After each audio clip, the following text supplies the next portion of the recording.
So, hello everybody. We're back again, and now I'm sitting with C.B Cebulski, editor-in-chief at Marvel Comics. Hi, CB. Nice to have you here. How are you doing? I'm doing great. I could not be more thrilled to be back in Sweden, meeting all the passionate fans. There's such a shared love of Marvel that we've been enjoying, and I'm having a great time. Yeah, I can imagine. I mean, and also you must be so tired. Yeah, it's been about a little over 24 hours since I landed, and it's been nonstop, but it keeps me going, you know. So before we start talking about anything else, like how often do you go to these kind of conventions? I'm at a convention like this. I used to go a lot more, so I've cut down. And by cutting down, I mean about once a month, you know, and sometimes they're like medium-sized conventions like this one. Sometimes they're smaller shows. Other times they're bigger shows like San Diego Comic-Con, which is, 150,000 people. So you're quite busy. A lot has been going on these years and this year. But tell me, what actually is your job and what are you doing right now at Marvel? So I'm the editor-in-chief at Marvel, which means that I oversee kind of the creative direction for the publishing line, both domestic and global. But also the publishing line has such an impact on some of the other lines of business, be it video games or animation, consumer products. Then I also work closely with other lines of business to make sure that everything's aligned and that the stories that we're producing with the amazing editors and creators that Marvel works with are being treated properly and with respect, that they're carried down across the lines of business. And I also have to uphold Stan Lee's legacy. Stan left us last year, unfortunately, and there'll never be another one like him. But all I can hope to do is make sure that my time as editor-in-chief, I can add to the creative brilliance, in terms of characters and stories to the universe that is everything Marvel. What is your vision and what's your idea? Where do you want to take Marvel now? For me, Marvel is about continually broadening our audience.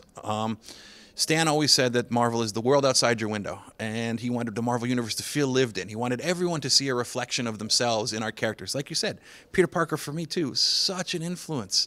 The way that he dealt with his family, with money, with girls, we saw ourselves reflected in him so much.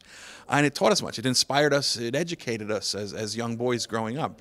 And I want to do the same thing with the stories that we tell now with our characters, but on a wider audience, There's so many more female readers out there now.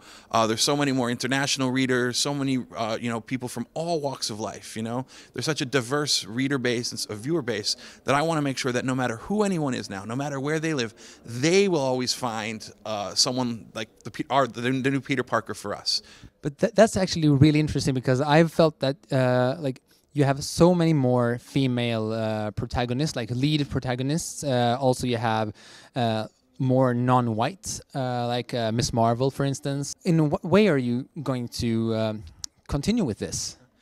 It has to come naturally, and that's what I say. You can't force it. Ms. Marvel, Kamala Khan, was created, by Sana Amanat, the editor, with G. Willow Wilson and with Adrian Alfona, and that was a reflection of her. There's other characters out there now, like Amadeus Cho, who's the new Brawn, Hulk, created by Greg Pak, a Korean-American, and he's a Korean character. And these are the characters we want to let the creators tell the story, bring a piece of themselves and their past to the characters, so other people, of their backgrounds, be they Asian, be they black, be they female, be they gay, that they can have a Marvel character that they can call their own.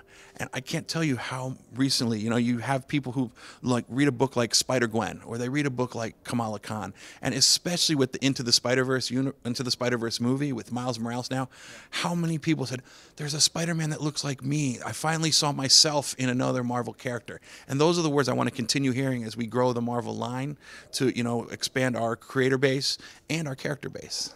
I mean, I think also that the movies that have come out, the recent 10 years has also done a huge impact on the even more mainstream audience, and I think that the movies had kind of led into the more non-comic reading audience into reading the comics, which is also amazing. But do you have a close collaboration, or do you talk with the Marvel Cinematic Universe team as well?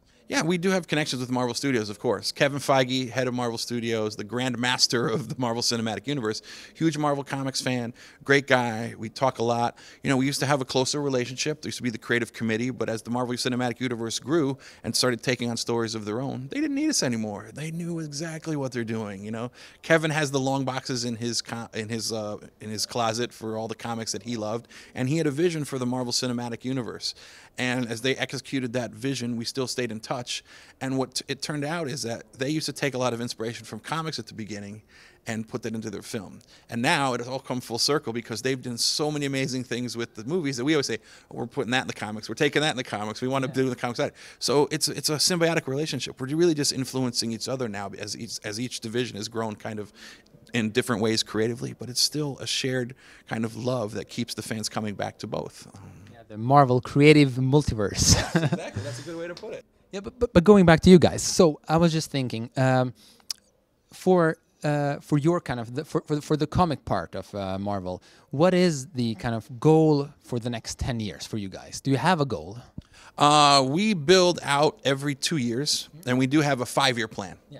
So we know kind of where we're going to go directionally, where we're going to go creatively, where we want certain characters to take their paths. Like the X-Men's future now is very set. Jonathan Hickman has an idea of where he's going to take everything X-Men. The Fantastic Four, what Dan Slott is doing, we know exactly where it's going till about 2020. And we like to keep as planned as we can for big beats. But we don't like to get into specifics because you never know what's going to pop up. There could be some cool character or some cool concept, and things could just have to get changed around because we feel that's better for the line. That's also my question. So, why I asked this is that, for instance, if you want to be a Marvel comic book writer or an artist, how do you achieve that life goal? Yeah, and that's part of the reason, in answering the previous part of the question is, so the big storylines are all plotted out, but the minor characters and the smaller storylines we leave very loose and very free. There's a lot of anthology series, there's backup series, and those are where we always like to get the new writers and the new artists involved. We always say, look, we have a writer on Spider-Man, we have a writer on Fantastic Four, we have a writer on X-Men, so don't pitch us those big stories. That's the mistake that a lot of writers make, new writers. They come in and say, oh, I got the best idea ever for Peter Parker. And we say, we have somebody writing Peter Parker. Tell us a story about Cloak and Dagger. Tell us a story about Moon Knight. Go back in the Marvel catalog and find an old character and tell us a story about them, because those are where the new writers should be starting. It's not you have to work your way up to those books, just like, in ice hockey or, the NBA. You got to start at the bottom and work up. So start with the smaller characters that we might not have plans for and build from there. Yeah, and also the amazing job David Aja or Aja did with Hawkeye, the new Marvel Now one. Perfect example. Nobody was doing anything with Hawkeye, and then Fraction and Aja took him, put him in a building in Brooklyn, gave him a dog, gave him some crazy guys in tracksuits as enemies, and created this story that's going to live on eternally. Everyone still talks about that story, and that's how really people should be thinking. Yeah, very human. Yes, very, very human. Humanity is the biggest part of what we do at Marvel. Spider-Man, Iron Man, Captain America. Those are the names on the comics and the movies. But at the core, it's Peter Parker, it's Tony Stark, it's Steve Rogers. So tell stories about those human side before you tell stories about the hero, the superhuman side. Well, thank you so much for the time, and we appreciate it so much. And hope you have a great stay here in Sweden. And I don't know what more to say. So happy to have you here. It's my pleasure. And, like I said, I couldn't be happier to be back here. I thank all the Swedish fans for all the support that you give us, from the comics, to the animated series, to the movies, to everybody I see walking around with the hats and the bags. Thank you. From one fan to another, it means the world to us. We do what we do, so you guys will enjoy our stories, and, keep it up. Make mine Marvel.